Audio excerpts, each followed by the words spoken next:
Mi hija me lanzó un ultimátum. O sirves a mi esposo o te largas. Sonreí. Tomé mi maleta y les di la lección más dolorosa de sus vidas. Nunca pensé que tendría el valor de contar esta historia. Hoy, voy a contarte algo que nunca pensé que contaría. Si tú también crees que nosotras aún tenemos valor, incluso después de los 60, escribe uno en los comentarios. Y por favor, deja un like y suscríbete. Vamos a demostrar que somos fuertes juntas. Eran las 4 de la tarde cuando regresé del mercado de San Juan, en el centro de Querétaro. Mis manos temblaban del peso de las bolsas de plástico que se clavaban en mis dedos como cuchillos. Leche entera, pan dulce, frijoles bayos, jitomates maduros. Todo pagado con mi pensión de enfermera jubilada. Los 150 pesos que me quedaban hasta fin de mes se habían esfumado en esa compra, pero era lo que ellos me habían pedido en la lista que Álvaro, el esposo de mi hija, había garabateado con esa letra horrible que parecía más un insulto que una petición. El sol de octubre pegaba fuerte sobre el asfalto de la calle Corregidora, y yo arrastraba mis 64 años y mis piernas hinchadas por esas banquetas irregulares que el gobierno nunca terminaba de arreglar.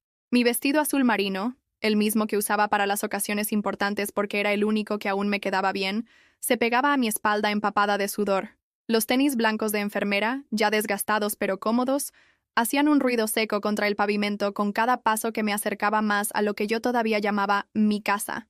La casa de adobe y cantera rosa que había comprado con mis propias manos en 1985, cuando aún trabajaba en el Hospital General y Lucía apenas tenía 8 años. Esa casa donde había colgado las fotografías de su primera comunión, donde había llorado cuando mi esposo nos abandonó, donde había celebrado su graduación de preparatoria y donde, ahora, me sentía como una extraña en mi propio hogar. Empujé la puerta de madera tallada, herencia de mi abuela Esperanza, y el olor familiar de mi casa me recibió, una mezcla de café de olla, detergente de lavanda y ese aroma a humedad que siempre tenían las casas viejas de Querétaro durante la temporada de lluvias. Pero había algo más, un olor nuevo, el olor de la cerveza derramada y los cigarrillos que Álvaro fumaba en mi sala, a pesar de que le había pedido 1000 veces que no lo hiciera. «Ya llegué», grité hacia el interior, esperando al menos un «buenas tardes, suegra» o un simple «hola». Lo que encontré fue una escena que jamás, en mis 64 años de vida, voy a poder borrar de mi memoria. Álvaro estaba despatarrado en mi sillón de terciopelo verde, el mismo donde mi madre se sentaba a tejer rebozos los domingos por la tarde, con los pies descalzos y sucios apoyados sobre la mesa de centro que yo había barnizado con mis propias manos el año pasado. Una cerveza Corona a medio terminar colgaba de su mano derecha, y en la televisión sonaba a todo volumen el partido de las Chivas contra el América. Sus ojos ni siquiera se movieron cuando entré cargando esas bolsas que me cortaban la circulación. Sin bajar la vista del televisor, sin siquiera voltear a verme, alzó la voz con esa prepotencia que había ido creciendo mes a mes, día a día, desde que se había mudado a mi casa. «Órale, Rosario. Ya que andas parada, tráeme otra chela, pero de las buenas. No de esas cochinadas baratas que tú tomas». Las bolsas se me resbalaron de las manos. Los jitomates rodaron por el piso de mosaico, y el cartón de leche se abolló en una esquina, pero no se rompió. Yo me quedé ahí parada, con los brazos entumecidos, sintiendo cómo la sangre me regresaba a las manos como agujas que me pincharan desde adentro. «Dame un segundo», logré decir con la voz más calmada que pude. «Necesito guardar los víveres primero». Y entonces Álvaro hizo algo que me partió el alma. Se rió. Una risa burlona, despectiva, como si yo fuera una sirvienta que se había atrevido a negociar sus horarios. «¡Lucía!», gritó hacia la cocina. «¡Ven acá! Tu jefa otra vez haciéndosela difícil». El ruido de los tacones de mi hija contra el piso de la cocina sonó como martillazos en mi cabeza. Lucía apareció secándose las manos en el mandil que le había regalado el Día de las Madres. Ese mandil amarillo con flores bordadas que decía «la mejor cocinera del mundo». Pero su cara no tenía nada de cariñosa. Sus ojos, esos mismos ojos cafés que había heredado de mí, me miraban con un fastidio que me atravesó como un cuchillo. «¿Qué pasa aquí?», preguntó, pero su tono ya me decía que yo era la culpable de todo. «Tu madre otra vez haciéndose la víctima», dijo Álvaro sin moverse del sillón. «Solo le pedí una cerveza y ya está armando todo un teatro». Lucía me clavó la mirada. Esos ojos que yo había visto llorar cuando se cayó de la bicicleta a los 6 años, que habían brillado de felicidad cuando le compré su primer vestido de quinceañera, que me habían mirado con amor cuando le dije que no importaba que hubiera salido embarazada a los 19 años, que yo la iba a apoyar siempre. Esos mismos ojos ahora me veían como si fuera una carga, como si fuera una molestia en mi propia casa. «Mamá, por favor, no empieces. Haz lo que te pide». No es tan difícil. Sentí cómo se me contraía el pecho. Las palabras se me atoraron en la garganta como si fuera a ahogarme con ellas. Lucía, acabo de llegar del mercado. Tengo las manos marcadas por el peso de las bolsas. Todo lo compré con mi dinero. Para ustedes. Y ahí llegó. La puñalada final. Las palabras que me desgarraron por dentro y me cambiaron para siempre. Mira, mamá, dijo Lucía cruzándose de brazos. Si vas a vivir aquí, vas a tener que colaborar. Y eso incluye atender a Álvaro. Él es el hombre de la casa. Si no te gusta, te puedes ir. Así de simple. El mundo se me paró. Mi corazón dejó de latir por un segundo que se sintió eterno.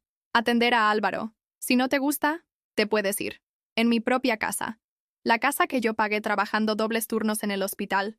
La casa donde crié sola a esta niña que ahora me hablaba como si fuera una extraña. Me temblaron las piernas, pero no supe si era del dolor o de una rabia que nunca había sentido en mi vida. No dije nada. No grité. No lloré. Simplemente dejé las bolsas en el piso, subí las escaleras de madera que crujieron bajo mis pies como siempre lo habían hecho, y saqué la maleta azul que tenía guardada en el closet desde mi último viaje a ver a mi hermana en Guadalajara. Metí mi ropa, mis medicinas, la fotografía de mis padres y el rosario que me había regalado el padre Miguel cuando tomé mi primera comunión. En 10 minutos tenía toda mi vida empacada en esa maleta que ahora pesaba más que las bolsas del mercado. Bajé las escaleras en silencio. Pasé junto a ellos sin mirar atrás. Álvaro seguía viendo su partido como si nada hubiera pasado, y Lucía estaba guardando los víveres que yo había comprado. Cuando llegué a la puerta, escuché la voz de Álvaro. «Mira qué rápido aprende la señora». Cerré la puerta despacio, sin darla de golpe, sin drama. Solo cerré la puerta de mi casa y caminé hacia la calle Corregidora, con mi maleta en una mano y mi dignidad en la otra. Esa noche dormí en el Motel Las Flores, sobre la carretera a San Luis Potosí. Un lugar sencillo donde los camioneros paraban a descansar y las parejas jóvenes venían a esconderse de sus familias. La habitación olía a Pine Sol y tenía una colcha de poliéster con flores descoloridas que me recordó a los manteles que mi abuela bordaba en sus últimos años, cuando ya no veía bien, pero sus manos seguían recordando cada puntada. La cama era dura, incómoda, pero era mía. Nadie me iba a gritar, nadie me iba a humillar.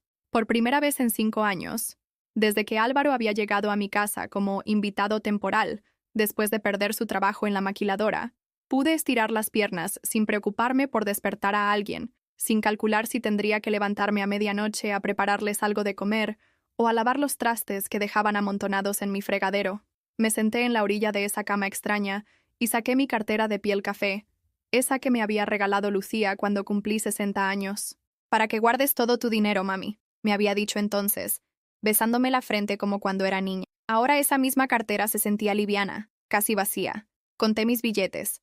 300 pesos en total. Era todo lo que me quedaba hasta que llegara mi pensión a final de mes. Pero no era solo eso lo que me dolía. Era recordar cómo había llegado a este punto. 5 años atrás, cuando Álvaro apareció en mi puerta con 2 maletas y esa sonrisa que yo creí sincera, Lucía me había rogado que lo dejara quedarse. «Solo unas semanitas, mami, mientras encuentra trabajo. Tú sabes cómo está la cosa». Y yo, que nunca le había negado nada a mi hija, que había trabajado dobles turnos para comprarle sus útiles escolares y sus vestidos de graduación, acepté. Unas semanitas se convirtieron en 5 años. Y no 5 años de un yerno agradecido que ayudara con los gastos de la casa o que al menos fuera respetuoso. No. 5 años de ver cómo mi propia hija se transformaba en una mujer que ya no reconocía. 5 años de escuchar cómo Álvaro le llenaba la cabeza de ideas sobre lo que merecían y lo que yo tenía que hacer por ellos. Recordé la primera vez que me pidieron dinero prestado. Era diciembre del 2019. Y Álvaro había encontrado trabajo en una tienda de autopartes, pero el sueldo no les alcanzaba para los regalos de Navidad de los niños. Saqué 15,000 pesos de mis ahorros, dinero que había guardado peso por peso durante años, para que mis nietecitos, los hijos que Lucía había tenido con su primer esposo, pudieran tener una Navidad bonita. «Te lo devolvemos en enero, suegra. Te doy mi palabra». Nunca vi ese dinero de regreso. Después vino el coche. «Necesitamos un carro para que Lucía pueda llevar a los niños a la escuela, doña Rosario. Usted que tiene tan buen corazón y que nos comprende». Y yo, como una tonta, fui al banco y pedí un préstamo de 80,000 pesos que seguía pagando con mi pensión hasta el día de hoy. Luego fueron las tarjetas de crédito. «Solo para emergencias, mamá. Tú sabes que uno nunca sabe cuándo puede necesitar algo urgente». Y yo, que había vivido toda mi vida sin tarjetas porque mi mamá me enseñó que solo se gasta lo que se tiene, Puse mi firma en 3 tarjetas diferentes que ahora debían más de 50,000 pesos entre todas. Las vacaciones en Puerto Vallarta el año pasado. Los niños nunca han conocido el mar, suegra. ¿Y Lucía se ve tan cansada? Sería bueno que descansaran un poco. Otros 25,000 pesos que salieron de mi cuenta de ahorros como agua que se va por el drenaje. Y la gota que derramó el vaso. El negocio de Álvaro. Una oportunidad única de poner una tiendita de abarrotes en la colonia Loma Linda. Con su experiencia en el hospital, doña Rosario, usted sabe lo que la gente necesita. Esto va a ser un éxito. Otros 30,000 pesos que desaparecieron en 3 meses cuando el negocio quebró, porque Álvaro se gastaba las ganancias en apuestas y cerveza. Hice las cuentas esa noche en el motel. En 5 años había prestado más de 200,000 pesos, el equivalente a 4 años completos de mi pensión. Dinero que nunca me devolvieron, que nunca me agradecieron, que se evaporó como si fuera mi obligación dárselo. Y no era solo el dinero. Era levantarme a las 5 de la mañana para hacerles el desayuno antes de que Álvaro se fuera al trabajo. Era lavarles la ropa, plancharles las camisas, limpiar los cochineros que dejaban en mi sala después de sus noches de borrachera con los amigos. Era aguantar sus groserías cuando llegaba cansado, sus quejas sobre la comida que yo preparaba con mi propio dinero, sus comentarios sobre lo anticuadas que eran mis costumbres. Doña Rosario, ya no se usa eso de rezar el rosario en las noches. Estamos en pleno siglo XXI. Suegra, esa música de Pedro Infante ya está muy fuera de moda. Póngale algo moderno a la radio. ¿En serio va a seguir viendo esas telenovelas viejas? Mejor ayude a Lucía con los niños. Poco a poco, Álvaro había ido convirtiendo mi casa en su territorio. Cambió los canales de televisión por sus programas deportivos. Llenó mi refrigerador con sus cervezas que ocupaban el lugar de mis medicinas. Invitaba a sus amigos los fines de semana a ver los partidos. Y yo tenía que encerrarme en mi cuarto para no escuchar sus gritos y sus groserías. Y Lucía, mi Lucía, la niña que había sido mi mundo entero después de que su papá nos abandonara cuando ella tenía 12 años. La niña a la que le había dicho que nunca la iba a dejar, que siempre iba a estar para ella, que juntas podíamos con todo. Esa niña se había convertido en una mujer que me veía como un estorbo, como una carga que tenía que soportar. Recordé la conversación que habíamos tenido hace 3 meses, cuando me atreví a quejarme porque Álvaro había invitado a 8 amigos a ver el partido sin avisarme, y yo había tenido que cocinar para todos con mi propio dinero. Mamá, Álvaro es mi esposo. Esta casa también es suya ahora. Tienes que respetar eso. Pero, mi amor, esta casa la pagué yo. Con mi trabajo, con mi esfuerzo. Sí, mamá, pero ya no trabajas. Y nosotros también vivimos aquí. También tenemos derechos. Derechos. Como si vivir en mi casa, comer mi comida, gastar mi dinero y humillarme todos los días fuera un derecho que habían adquirido por el simple hecho de existir. Esa noche en el motel, por primera vez en años, lloré sin miedo a despertar a nadie. Lloré por la mujer que había sido, por los sueños que había sacrificado, por el respeto que había perdido en mi propia casa. Lloré por mi madre, que había muerto 5 años antes y que nunca habría permitido que me trataran así. Mija, me habría dicho, el día que permitas que te falten al respeto en tu propia casa, ese día dejas de ser mujer. Pero también lloré de alivio. Por primera vez en 5 años, no tenía que pensar en qué iba a cocinar al día siguiente para 3 personas que nunca me lo agradecían. No tenía que preocuparme por si había suficientes cervezas en el refrigerador para Álvaro. No tenía que fingir que no me dolía cuando hablaban de mí como si no estuviera presente.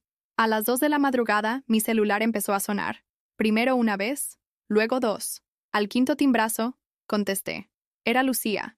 «Mamá, ¿dónde estás? ¿Qué te pasa? ¿Por qué te fuiste así?» Su voz sonaba preocupada, pero no arrepentida, como si mi partida fuera una rabieta que se me iba a pasar, como si fuera una niña caprichosa que había que calmar con palabras dulces. «Estoy bien, mi amor», le dije con una calma que me sorprendió a mí misma. «Bueno, ya regresate. Ya es muy tarde para estar en la calle. Mañana hablamos».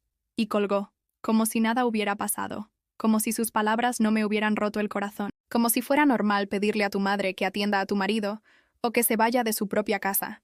Me quedé despierta el resto de la noche, viendo por la ventana del motel cómo pasaban los tráilers en la carretera. Cada luz que se alejaba me parecía un futuro posible, una vida diferente que yo podría vivir si tuviera el valor de cambiar las cosas.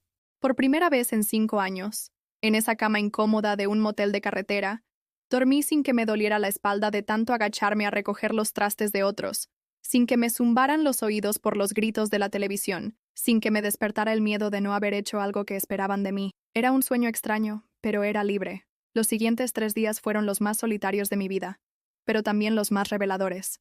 Me quedé en ese motel gastando los pocos pesos que me quedaban, comprando solo lo indispensable. Un pan dulce en la mañana, una sopa instantánea en la tarde.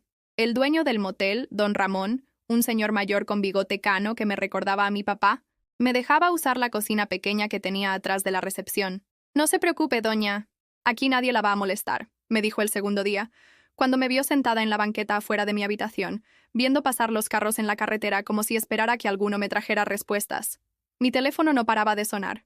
Lucía me llamaba cada 2 horas, pero ya no con esa voz preocupada de la primera noche. Ahora era diferente. Era la voz de alguien que estaba perdiendo la paciencia. «Mamá, esto ya no está gracioso. Los niños preguntan por ti y no sé qué decirles. Mamá, Álvaro dice que tienes que regresar hoy porque mañana llega su mamá de Michoacán y necesitamos que hagas tu mole para recibirla. Mamá, se acabó el gas y no sabemos cómo cambiar el tanque. Ven a ayudarnos». Cada mensaje de voz era peor que el anterior. Ya no me pedían que regresara. Me lo exigían, como si fuera mi obligación estar disponible para resolver sus problemas, para ser su sirvienta gratuita, para ser la abuela que cuidaba niños y la suegra que cocinaba para visitas. Pero lo que me partió el corazón fue el mensaje que me mandó el cuarto día. «Mamá, ya basta de tus berrinches. Si no regresas hoy, vamos a cambiar la chapa de la casa». Al fin y al cabo, Álvaro también tiene derechos porque vive ahí, y los niños necesitan estabilidad, no una abuela que los abandona por un capricho. ¿Berrinches? ¿Capricho? Defender mi dignidad era un berrinche. Negarme a ser humillada en mi propia casa era un capricho. Esa tarde decidí caminar por el centro de Querétaro. Necesitaba pensar con claridad. Necesitaba recordar quién había sido antes de convertirme en la sombra de mí misma que había sido los últimos 5 años. Pasé por el Hospital General donde había trabajado durante 30 años. El edificio seguía igual, con esa fachada de cantera rosa que se veía dorada cuando le pegaba el sol de la tarde. Me quedé parada afuera, recordando las veces que había salido de ahí después de un turno de 12 horas, cansada pero satisfecha, orgullosa de lo que hacía, respetada por mis compañeras y por los doctores que pedían específicamente que yo estuviera en sus cirugías porque confiaban en mi trabajo. ¿Cuándo había perdido ese respeto por mí misma? ¿Cuándo había aceptado que me hablaran como si fuera menos que nada?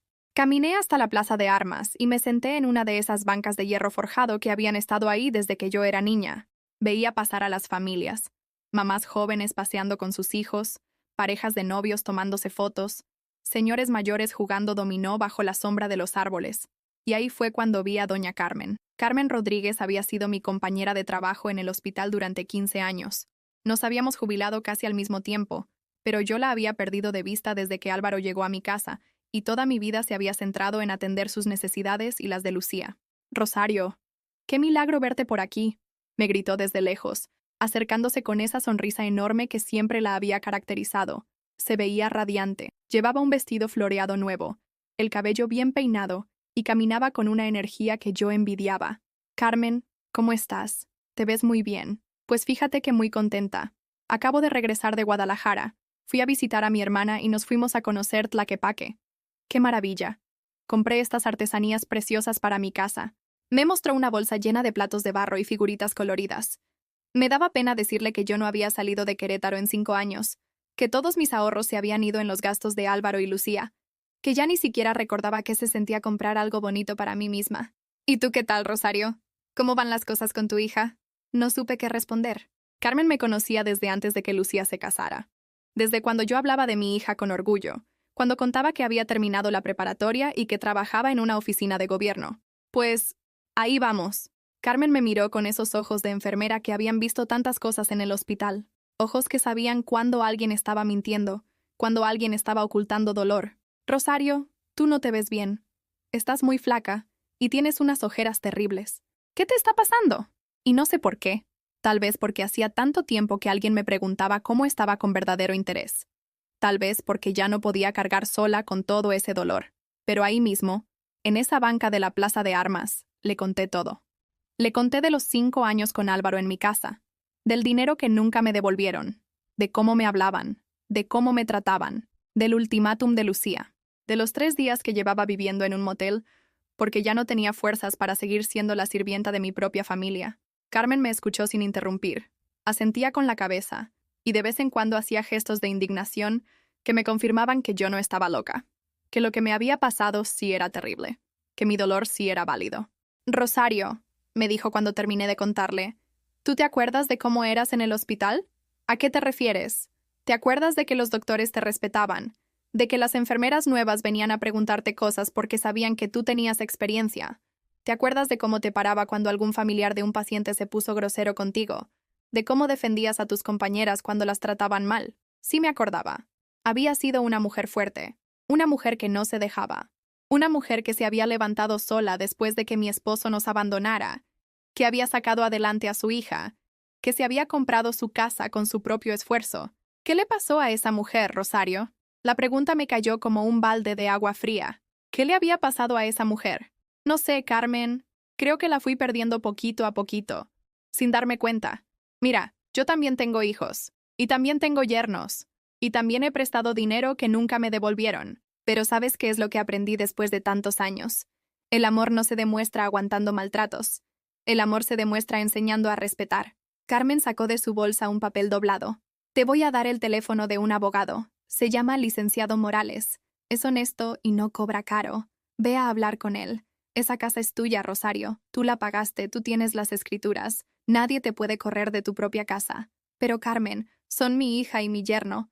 Precisamente por eso. Porque son tu familia, es que tienen que tratarte con respeto. Si fueran extraños y te trataran así, ya los habrías corrido hace mucho tiempo. El problema es que les diste permiso de lastimarte porque pensaste que eso era amor.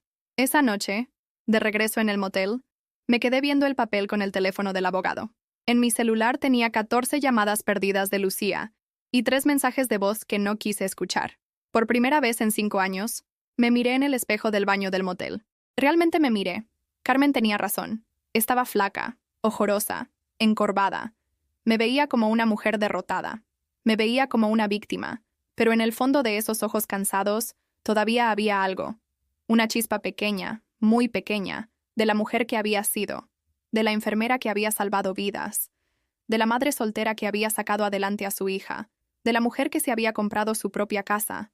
Esa chispa todavía estaba ahí. Solo necesitaba a alguien que la ayudara a volver a brillar. Al día siguiente temprano marqué el número que me había dado Carmen. Licenciado Morales, buenos días. Mi nombre es Rosario Hernández y necesito ayuda. Me quieren correr de mi propia casa. El licenciado Morales tenía su oficina en un segundo piso sobre la calle Madero, en el corazón del centro histórico. Subí esas escaleras de mármol gastado, sintiendo que cada escalón me pesaba como si llevara piedras en los zapatos. No sabía si lo que estaba haciendo estaba bien, si era correcto buscar ayuda legal contra mi propia hija. Pero las palabras de Carmen resonaban en mi cabeza. El amor se demuestra enseñando a respetar. El licenciado era un hombre de unos 50 años, con lentes y una barba bien cuidada. Su oficina estaba llena de libros de derecho y tenía en la pared un título de la Universidad Autónoma de Querétaro. Me recibió con amabilidad, sin esa prisa que tienen algunos abogados cuando saben que no vas a pagarles mucho dinero. Siéntese, señora Hernández. Cuénteme qué la trae por aquí. Le expliqué toda la situación. Los 5 años con Álvaro en mi casa, el dinero que nunca me devolvieron, el ultimátum de Lucía, los días en el motel. El licenciado tomaba notas en una libreta amarilla y de vez en cuando asentía con la cabeza. ¿Usted tiene las escrituras de la casa?, me preguntó. Sí, están en mi nombre. La compré en 1985 con un crédito del Infonavit que terminé de pagar en el año 2000. ¿Hay algún documento donde su hija o su yerno aparezcan como propietarios? No, para nada. Ellos solo llegaron a vivir conmigo cuando él perdió el trabajo. El licenciado se quitó los lentes y me miró directamente a los ojos. Señora Rosario, legalmente usted está en su derecho de pedirles que se vayan de su casa. Es su propiedad privada y nadie puede obligarla a alojar a personas que no desee tener ahí. Pero, licenciado, son mi hija y mi yerno. No son cualquier persona. Precisamente por eso es más complicado. Pero mire, hay formas de hacer las cosas. Podemos empezar con una carta de desalojo amistoso. Les damos 30 días para que busquen otro lugar donde vivir. Si no acceden, entonces sí podemos proceder legalmente. Me dio un dolor en el pecho pensar en echar a Lucía de la casa donde había crecido, pero también recordé sus palabras. Si no te gusta, te puedes ir. ¿Y si ellos dicen que tienen derechos porque han vivido ahí mucho tiempo? Señora, 5 años de residencia no les da ningún derecho legal sobre la propiedad. Usted nunca les donó nada. Nunca firmó ningún contrato de comodato. Ellos han sido sus huéspedes, y usted como propietaria puede terminar esa hospitalidad cuando guste. Salí de esa oficina con una sensación extraña en el estómago. Por primera vez en años, Alguien me había confirmado que yo tenía derechos, que mi casa era mía, que no tenía que aguantar maltratos de nadie, ni siquiera de mi propia familia. Pero antes de tomar cualquier decisión quería hacer algo que había estado posponiendo desde que salí de mi casa: ir a sacar mis papeles importantes. El licenciado me había dicho que era fundamental tener todo en orden: escrituras, estados de cuenta, comprobantes de los pagos que había hecho por ellos. Regresé a mi casa esa misma tarde. Mi intención era entrar rápido, sacar mis documentos y volver al motel sin confrontaciones. Tenía mis llaves, después de todo. Era mi casa. Pero cuando llegué, me llevé la primera sorpresa. Habían cambiado la chapa de la puerta principal. Me quedé parada en la banqueta como una tonta, con mis llaves en la mano que ya no servían para nada. Mi propia hija había cumplido su amenaza. Me había dejado sin acceso a mi propia casa. Toqué el timbre. Escuché pasos adentro, voces que cuchicheaban. Y después silencio. Volví a tocar. Nada. «Lucía, soy yo. ¡Abre la puerta!». Finalmente se abrió, pero no completamente. Lucía asomó la cabeza por una rendija, como si yo fuera una vendedora ambulante molesta. «¿Qué quieres, mamá?». «Quiero entrar a mi casa a sacar mis papeles». «Esta ya no es tu casa. Tú decidiste irte. Lucía, soy tu madre. Y esta es mi casa. Tengo derecho a entrar». «No, ya no. Álvaro habló con un abogado y nos dijo que como nosotros vivimos aquí y tú nos abandonaste, ahora tenemos derechos de posesión». Me quedé helada. ¿Álvaro había hablado con un abogado?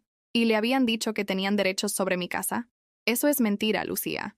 Esta casa está a mi nombre. Sí, pero nosotros hemos vivido aquí 5 años y hemos hecho mejoras. Álvaro puso el boiler nuevo, cambiamos las llaves del baño, pintamos las paredes. Eso nos da derechos. No podía creer lo que estaba escuchando. Mi propia hija me estaba mintiendo en mi cara, inventando derechos que no existían para justificar el haberme robado mi casa.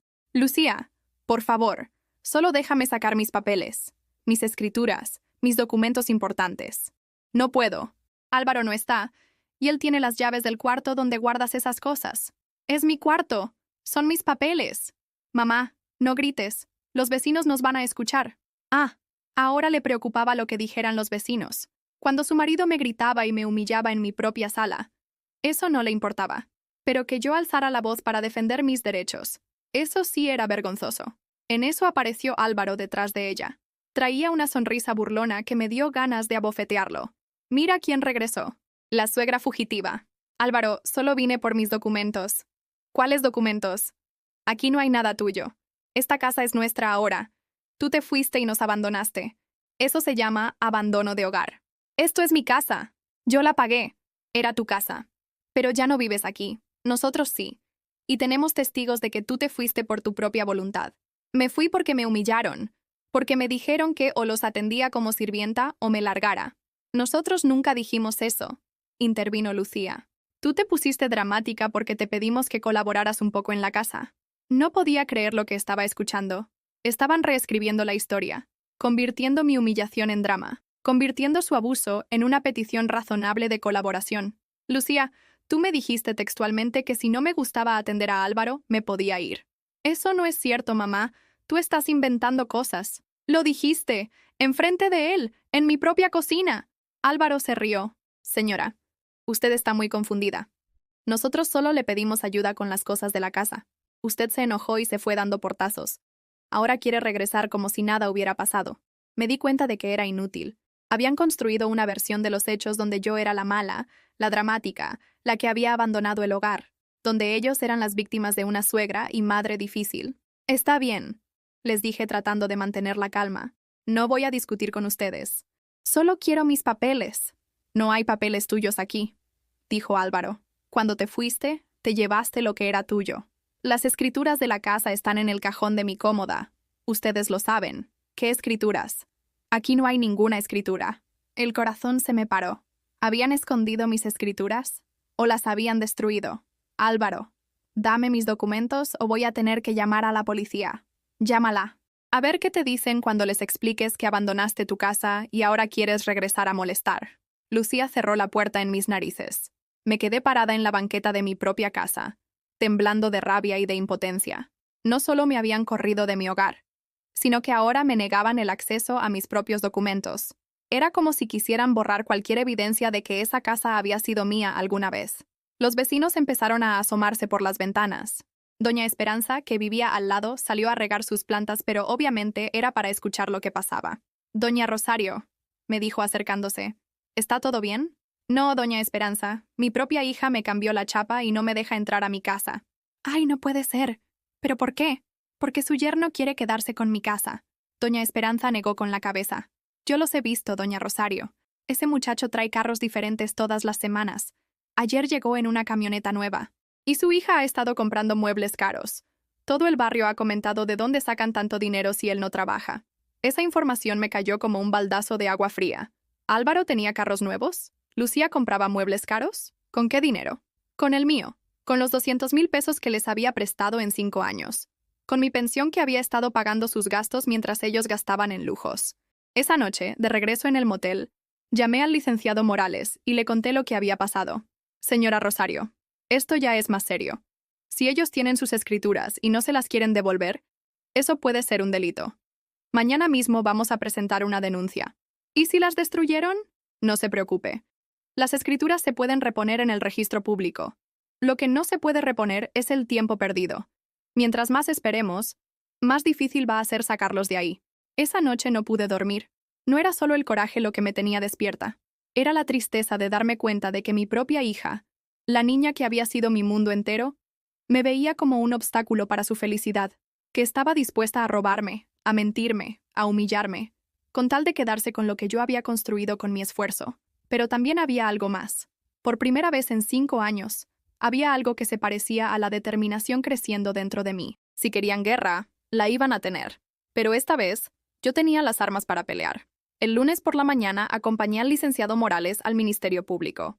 Llevaba mi credencial del INE, mi número de seguridad social, todos los comprobantes de pago de predial que había podido conseguir en la tesorería municipal, y un coraje que llevaba años dormido pero que ya había despertado.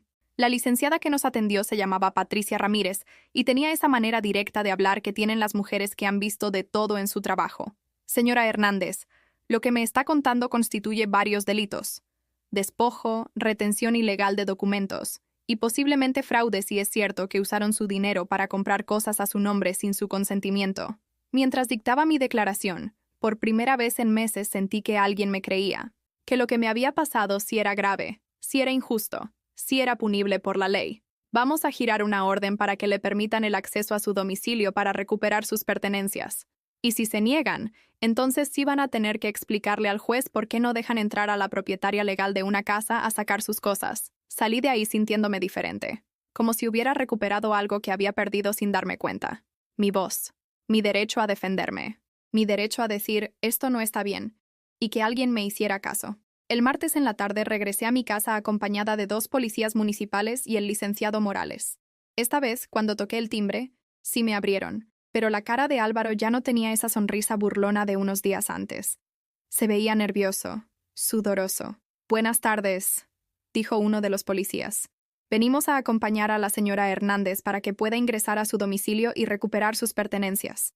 Aquí está la orden del Ministerio Público». Lucía apareció detrás de Álvaro con los ojos rojos, como si hubiera estado llorando. «Mamá, ¿por qué llegaste con policías? ¿Por qué no hablamos las cosas en familia? Porque cuando vine a hablar, me cerraron la puerta en la cara y me dijeron que ya no tenía derechos sobre mi propia casa.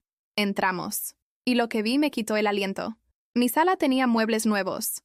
Un juego de sala de piel color crema que costaba por lo menos 50,000 pesos. Una pantalla de 65 pulgadas colgada en la pared donde antes estaba el retrato de mis papás. La mesa del comedor era de vidrio, moderna, completamente diferente a la de madera que había estado ahí durante 20 años. ¿De dónde salió dinero para todo esto?, le pregunté a Lucía. Álvaro consiguió un trabajo muy bueno. Nos está yendo bien, pero yo sabía que eso era mentira. Doña Esperanza me había dicho que Álvaro no trabajaba, que se la pasaba en la casa todo el día. Subí a mi recámara. La cama donde había dormido durante más de 30 años ya no estaba. En su lugar había una cama king size con una cabecera de madera labrada que se veía carísima. Mi cómoda antigua, donde guardaba mis documentos, había sido reemplazada por un tocador con espejo de luces como los que usan las actrices. ¿Dónde están mis papeles?, le pregunté a Álvaro. ¿Cuáles papeles?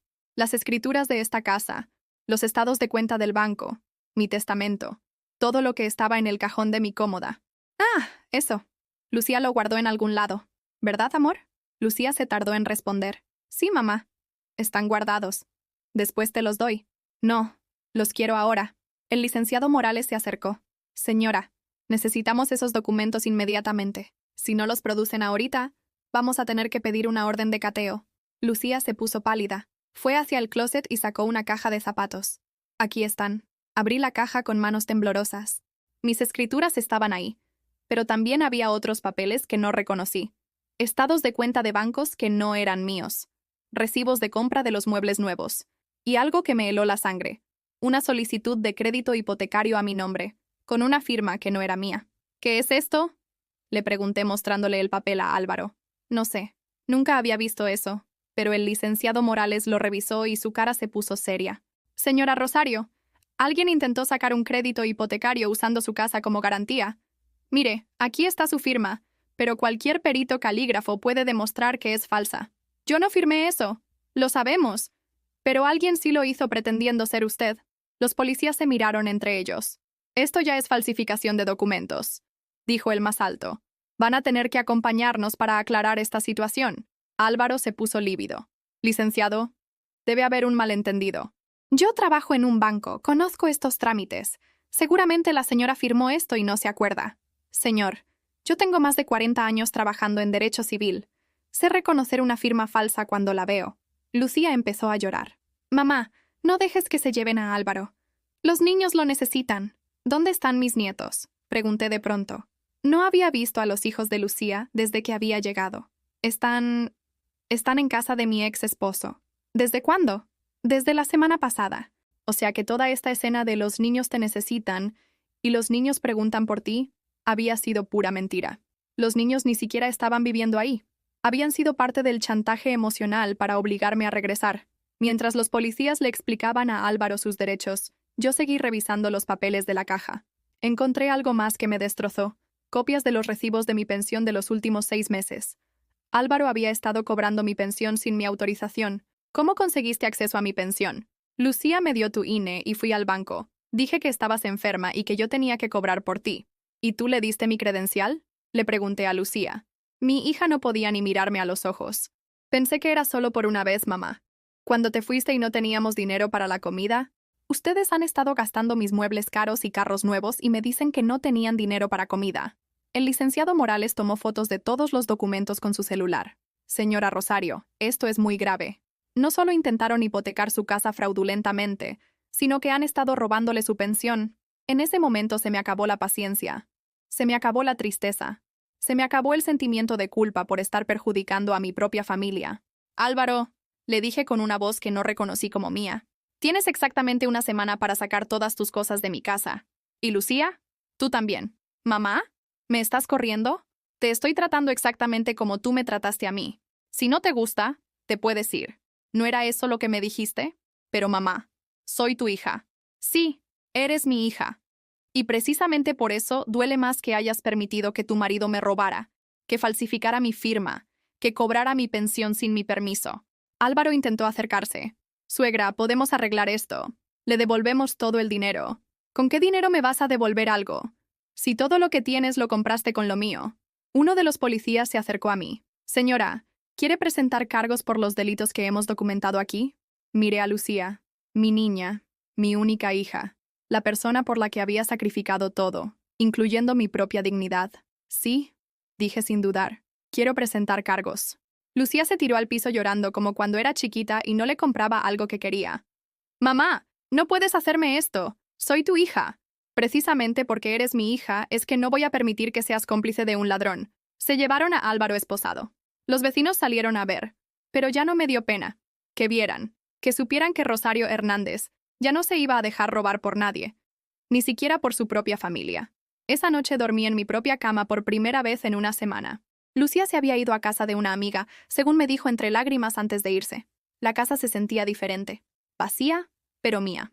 Me levanté a las 6 de la mañana, como siempre había hecho cuando trabajaba en el hospital. Puse café en mi cafetera, la misma que tenía desde hace 15 años. Me senté en mi cocina, en mi mesa, en mi silla, y por primera vez en 5 años desayuné sin tener que pensar en qué iba a preparar para otros. El café sabía diferente, sabía a libertad, sabía a respeto. Durante los siguientes 3 días, mi teléfono no paró de sonar. Pero esta vez no era solo Lucía, era toda la familia de Álvaro. Su madre desde Michoacán, gritándome que era una vieja amargada que había metido a la cárcel a un hombre inocente. Sus hermanos, amenazándome con que me iban a demandar por difamación. Sus tías, llorando y diciéndome que Álvaro tenía hijos que mantener. Usted no tiene corazón, señora. Álvaro es un buen hombre que solo quería sacar adelante a su familia. ¿Con dinero robado? Les respondía yo, pero era como hablarle a la pared. También llegaron a mi casa. La mamá de Álvaro, doña Socorro, apareció el miércoles en la tarde con 2 de las hermanas de él. Venían vestidas de luto, como si fuéramos a un velorio. Rosario, me dijo doña Socorro con voz dramática, vengo a suplicarle que retire los cargos contra mi hijo. Álvaro es todo lo que tenemos. Su papá murió cuando él tenía 15 años, y yo lo saqué adelante trabajando de doméstica. No puede usted destruir a mi familia así. Me daba lástima la señora, de verdad. Pero su hijo había falsificado mi firma y se había robado mi pensión. No era un malentendido, era un delito. Doña Socorro, yo entiendo su dolor, pero su hijo me robó. Y no solo dinero. Me robó mi dignidad, mi tranquilidad, mi casa. Pero él la quiere como a una madre. Siempre habla bien de usted. Señora, los hijos no roban a sus madres. Los hijos no falsifican documentos de sus madres. Los hijos no intentan hipotecar las casas de sus madres sin su permiso. Una de las hermanas se metió en la conversación. Es que usted tampoco fue justa con él. Lo tenía como su sirvienta. Le exigía que trabajara en la casa sin pagarle nada. Me quedé con la boca abierta. ¿Sirvienta? ¿A él?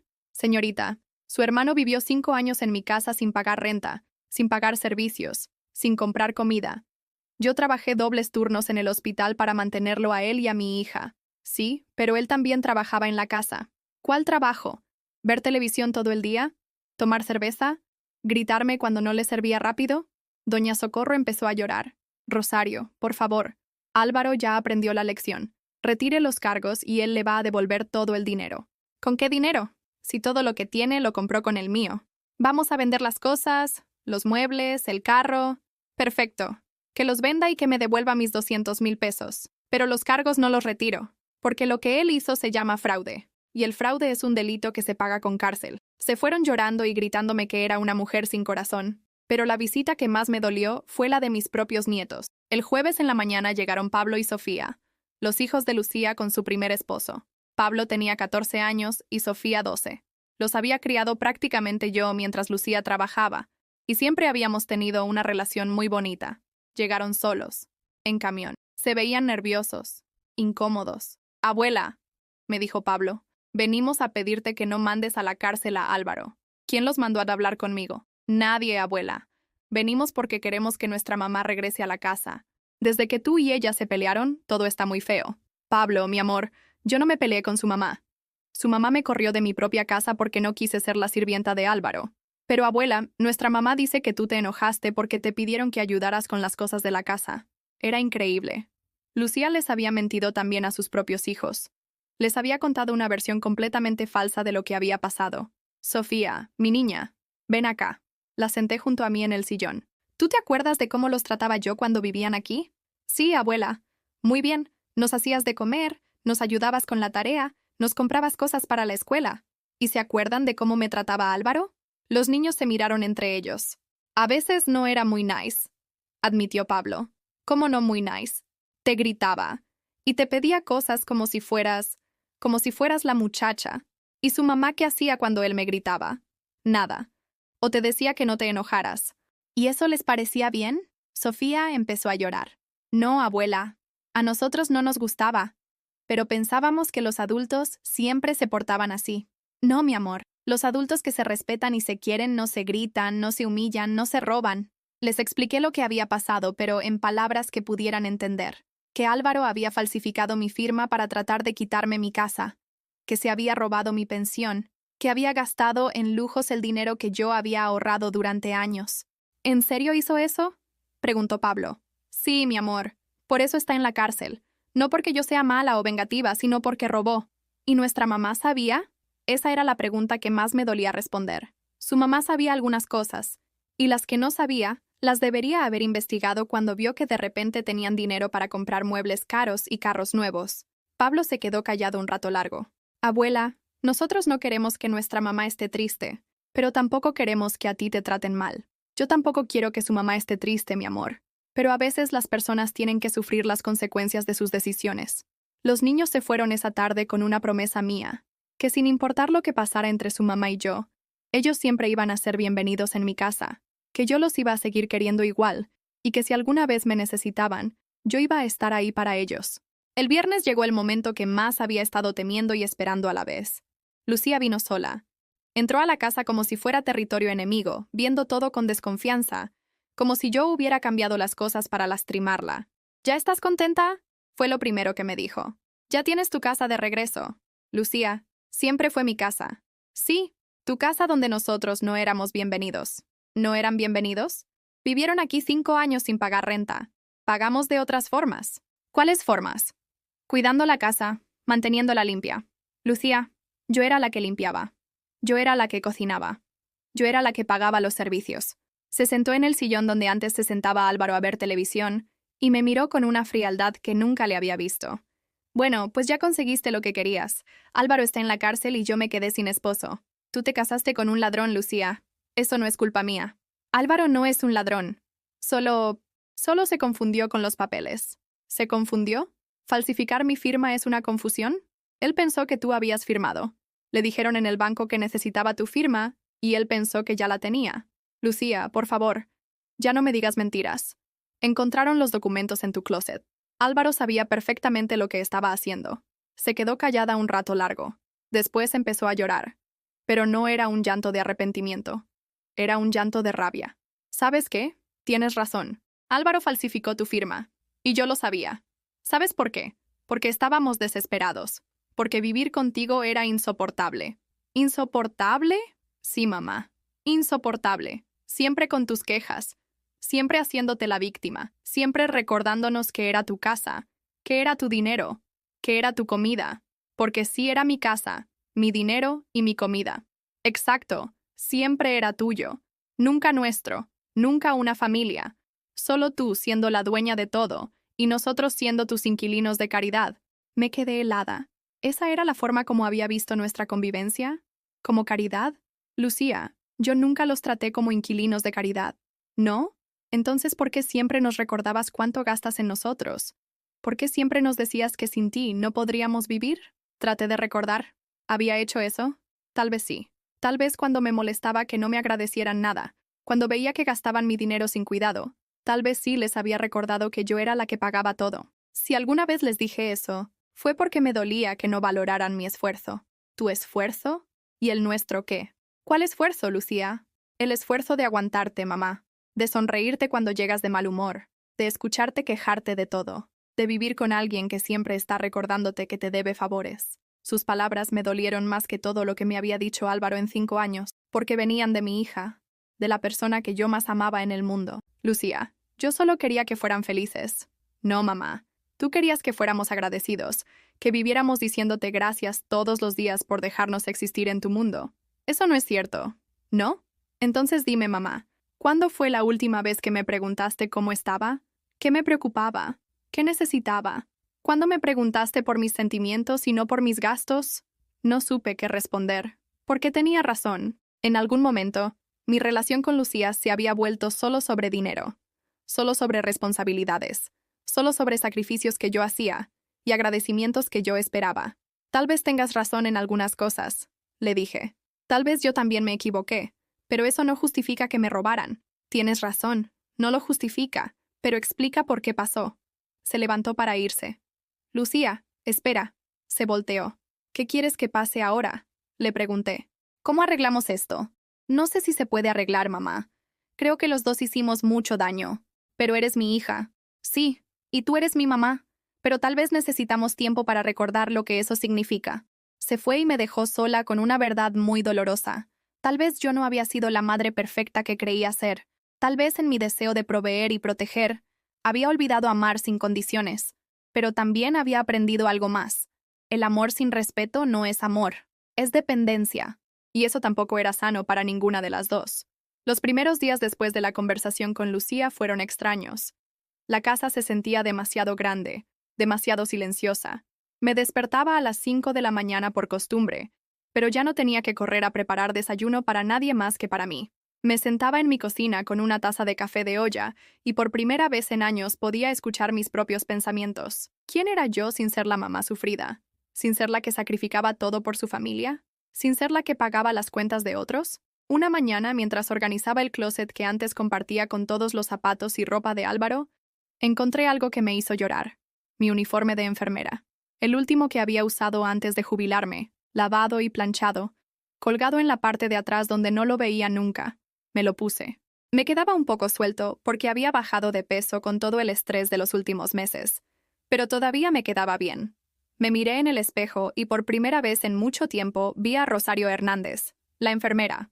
No la mamá explotada, no la suegra humillada. La mujer que había salvado vidas, que había trabajado 30 años en el hospital, que había criado sola a una hija y se había comprado su propia casa. Esa tarde, decidí hacer algo que tenía años sin hacer. Salí a caminar por el barrio sin rumbo fijo, solo por el placer de caminar. Pasé por la casa de doña Esperanza, que estaba regando sus plantas. «Doña Rosario, qué gusto verla. Se ve usted muy bien. Gracias, doña Esperanza. Oiga, y disculpe la pregunta, pero ¿es cierto que se llevaron preso al yerno?» «Sí, es cierto». «Ay, qué bueno. No me vaya a malentender, pero ese muchacho no me daba buena espina». Y su hija también cambió mucho desde que se juntó con él. ¿Cómo cambió? Pues antes la veía muy atenta con usted. Siempre preguntaba por su salud cuando la encontraba en la calle, pero después ya ni la saludaba, como si le diera pena a su propia madre.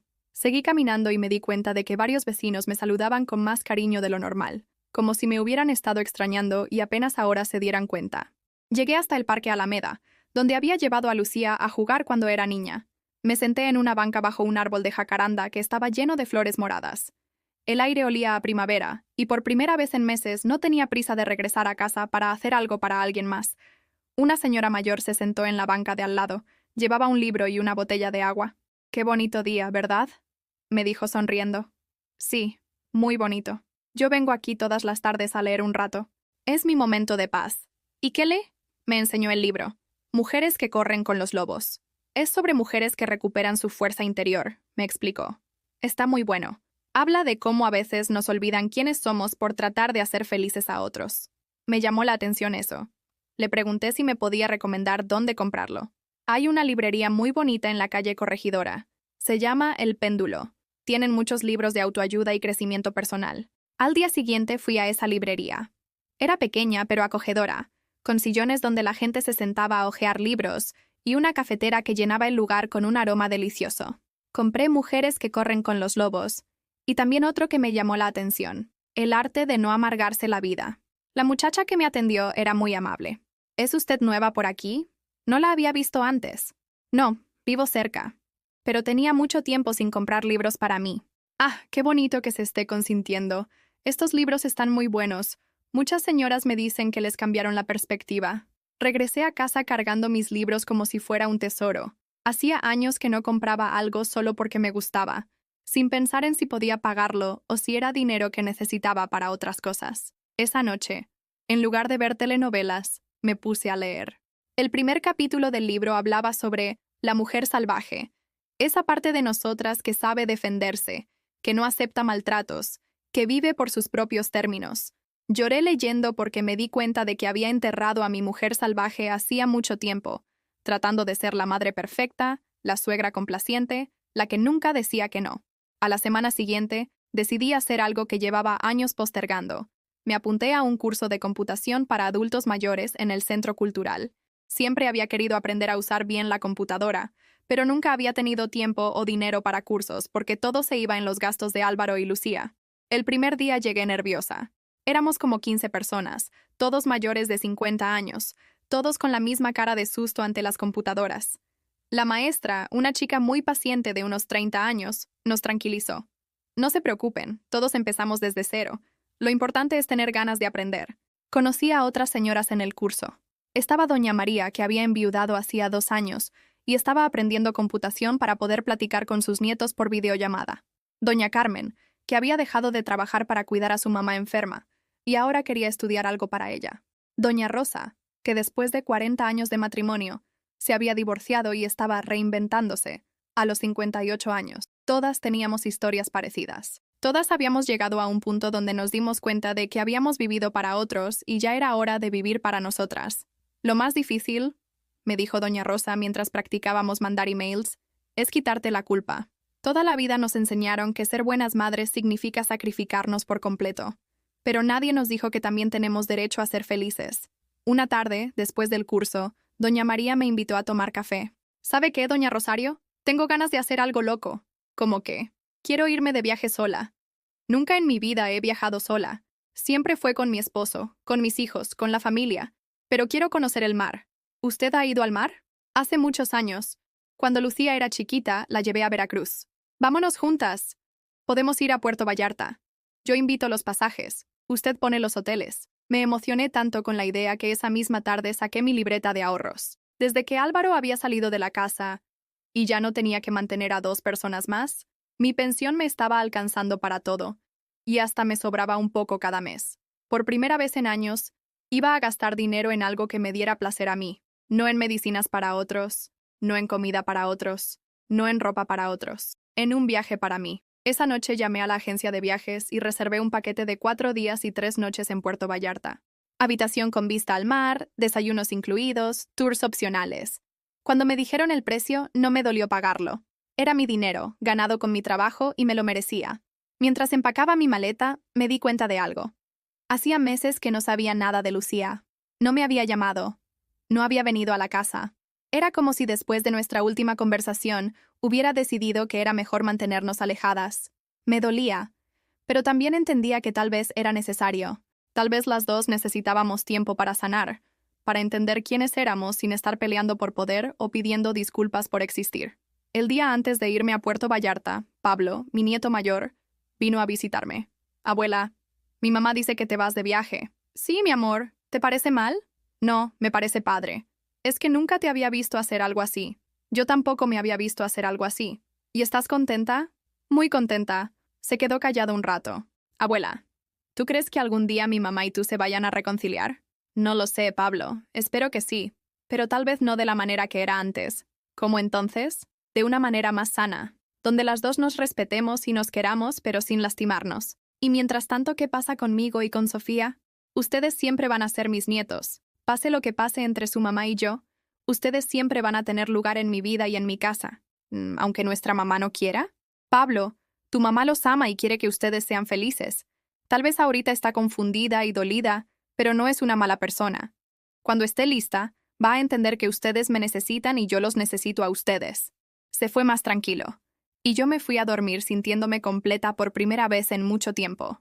Al día siguiente, en el aeropuerto, mientras esperaba mi vuelo con doña María, me miré en el reflejo de una ventana. Ya no era la mujer encorvada y cansada que había sido hacía unos meses. Llevaba un vestido nuevo que me había comprado especialmente para el viaje, el cabello bien arreglado y una sonrisa que salía de adentro. A los 64 años estaba aprendiendo a volar. Han pasado 8 meses desde esa tarde cuando cerré la puerta de mi casa con la maleta en la mano y la dignidad por primera vez en años intacta. 8 meses desde que decidí que ya no iba a permitir que nadie me tratara como si no valiera nada, ni siquiera mi propia familia. Estoy sentada en la terraza de mi casa, esa misma casa por la que peleé y que ahora siento verdaderamente mía.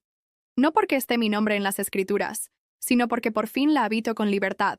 El jardín está lleno de plantas nuevas que he ido comprando en mis caminatas por el mercado de flores de los sábados. Hay bugambilias moradas, rosas de Castilla, y una mata de hierbas de olor que uso para cocinar solo para mí, sin prisa, con música de Pedro Infante de fondo porque me gusta y ya no tengo que escuchar los gritos del fútbol en la televisión. Álvaro salió de la cárcel hace 3 meses. Le dieron libertad condicional después de que devolviera una parte del dinero que me robó. Vendió los muebles caros que había comprado con mi pensión y firmó un convenio para pagarme el resto en mensualidades. No he vuelto a verlo. Pero doña Esperanza me cuenta que se fue a vivir con su mamá a Michoacán. Lucía se divorció de él 2 semanas después de que saliera. Según mis nietos, finalmente se dio cuenta de que un hombre que es capaz de robarle a su suegra también es capaz de mentirle a su esposa sobre muchas otras cosas.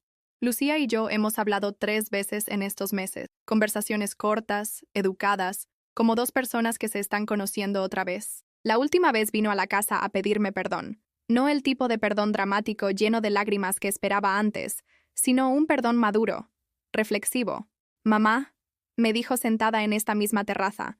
He estado yendo a terapia psicológica y he entendido cosas sobre mí, sobre ti, sobre nosotras que nunca había visto. ¿Cómo qué? Como que yo también te estaba usando. No solo Álvaro, te estaba usando para que resolvieras mi vida, para que fueras responsable de mi felicidad, para que pagaras mis errores. Lucía, no, déjame terminar. Durante años te eché la culpa de mis problemas, que si no tenía dinero era porque tú no me ayudabas lo suficiente, que si mi matrimonio no funcionaba era porque tú no apoyabas a mi esposo, que si los niños estaban mal era porque tú no los cuidabas como yo quería. Me sorprendió escucharla hablar así. Era la primera vez que mi hija tomaba responsabilidad por sus decisiones sin culparme a mí. Y cuando Álvaro empezó a pedirte dinero, y yo no lo detuve, cuando dejé que te tratara mal en tu propia casa, cuando te exigí que lo atendieras como si fueras su sirvienta, todo eso lo hice porque en el fondo pensaba que tú me debías eso, que como eras mi mamá, tenías la obligación de sacrificarte por mi felicidad. ¿Y ahora qué piensas? Ahora pienso que las madres también son personas, que también tienen derecho a ser respetadas, a tener límites, a decir que no, y que yo confundí el amor con la explotación. Esa conversación me sanó algo que llevaba meses doliendo. No porque hubiera recuperado a mi hija, todavía estamos aprendiendo a relacionarnos de manera sana, sino porque por fin me había visto como una persona completa, no solo como una función en su vida. Pablo y Sofía me visitan cada 15 días. Vienen solos en camión, ya aprendieron la ruta. Los miércoles después de clases se quedan a hacer tarea conmigo y los sábados a veces los llevo al cine o a comer helados al centro. Es una relación diferente a la que teníamos antes, cuando yo era prácticamente su segunda mamá, y ellos eran una responsabilidad más sobre mis hombros. Ahora somos abuela y nietos que escogen estar juntos porque se quieren, no por obligación o necesidad. «Abuela», me dijo Sofía la semana pasada mientras me ayudaba a regar las plantas. «Me gusta más cómo eres ahora. ¿Cómo soy ahora? Más contenta. Antes siempre parecía que estabas preocupada o cansada. Ahora te ríes más. Y es cierto, me río más. Duermo mejor. Como sin prisa. He bajado la presión arterial porque ya no vivo en estrés constante. El doctor dice que estoy mejor de salud que hace 5 años. El curso de computación me abrió un mundo nuevo. Aprendí a usar Facebook y ahora tengo contacto con compañeras del hospital que hacía años no veía. Formamos un grupo de WhatsApp donde nos mandamos memes y nos contamos nuestras vidas. También aprendí a usar YouTube y he descubierto canales de cocina, de jardinería, de ejercicios para adultos mayores. Cada mañana hago mi rutina de yoga siguiendo a una señora de Guadalajara que tiene 70 años y se ve increíble. El viaje a Puerto Vallarta con Doña María fue solo el primero. Después fuimos a Guanajuato, luego a San Miguel de Allende. El próximo mes vamos a ir a las pirámides de Teotihuacán. Somos un grupo de 6 señoras que nos conocimos en diferentes cursos del Centro Cultural y ahora somos inseparables. Nos decimos las rebeldes, porque todas llegamos al grupo después de rebelarnos contra situaciones que ya no aguantábamos, matrimonios abusivos, hijos explotadores, familias que nos daban por sentadas. Doña Rosa, la que se divorció a los 58, acaba de abrir una tienda de postres caseros. Doña Carmen terminó su bachillerato abierto y va a estudiar psicología. Doña María aprendió a manejar y se compró un carrito usado. Todas estamos reinventando nuestras vidas a una edad en que la sociedad espera que ya estemos quietecitas esperando que lleguen los nietos a visitarnos. He vuelto a hacer trabajo voluntario. 2 tardes a la semana ayudo en un albergue para mujeres que han sufrido violencia doméstica. Mi experiencia como enfermera me sirve para curar heridas físicas, pero mi experiencia personal me sirve para curar heridas del alma. Les digo lo que Carmen me dijo a mí en aquella banca de la Plaza de Armas, que el amor no se demuestra aguantando maltratos, sino enseñando a respetar. Ayer una muchacha de 30 años que llegó al albergue con 2 niños después de que su esposo la golpeara me preguntó, «Señora Rosario, ¿usted cree que soy mala madre por haberme llevado a mis hijos lejos de su papá?» «Mija», le dije, «eres buena madre precisamente porque los sacaste de ahí. Los niños necesitan ver que sus madres se respetan a sí mismas. Así aprenden a respetar y a que los respeten».